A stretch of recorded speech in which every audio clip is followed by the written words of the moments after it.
So much. Let's dive a little deeper into these 296 pages of Clinton emails just released. 44 of them, we are told, are brand new. In one message, a Clinton Foundation executive lobbied for a job for someone else, someone it's, quote, important to take care of.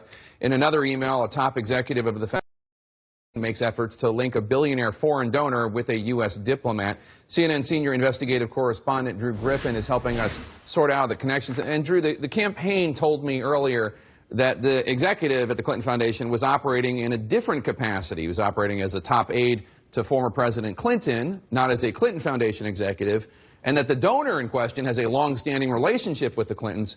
In some ways, it's the very mixing of all these different groups of people, foundation and campaign and the State Department and such, that on its face will obviously create so many potential conflicts of interest, no?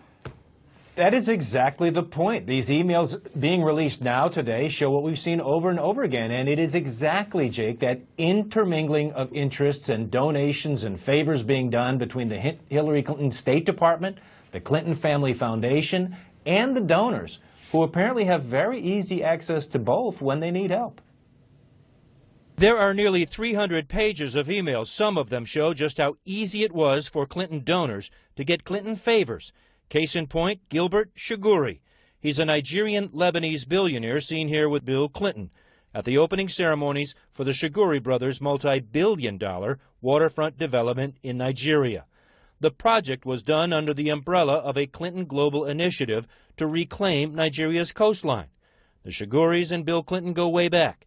Gilbert Chagoury is listed as donating between $1 and $5 million to the Clinton Family Foundation. And in this new batch of emails, it seems Gilbert Chagoury could use his connections to open doors. In 2009, it appears Chagoury wanted to connect with a top U.S. official in Lebanon. Doug Band, who was heading the Clinton Foundation at the time, stepped in to help. He emailed Hillary Clinton's top aides at the U.S. State Department, Cheryl Mills and Huma Abedin, asking that Chagoury be placed in touch with the State Department's substance person on Lebanon. Band, who once interned for Mills, reminds both Hillary Clinton aides that Chagoury is a key guy there, and to us. And he's asking that Abedin call the former U.S. ambassador to Lebanon so the Clinton donor and the former ambassador can connect. But there's no mention of why. There are Clinton Foundation requests for a favor in finding someone a job, paying attention to someone whose ambassadorship was turned down, and intermingling of emails between State, the Clinton Foundation, and others, giving the overall effect that it's really hard to tell where any lines are drawn. Scott Amy with the Project on Government Oversight says even if no legal lines were crossed, government employees have an obligation to avoid even the appearance of a conflict of interest. So you do wonder if there was some kind of impartiality or preferential treatment given to these companies and these lobbyists that didn't go to everyone. And that's not the way our government is supposed to work.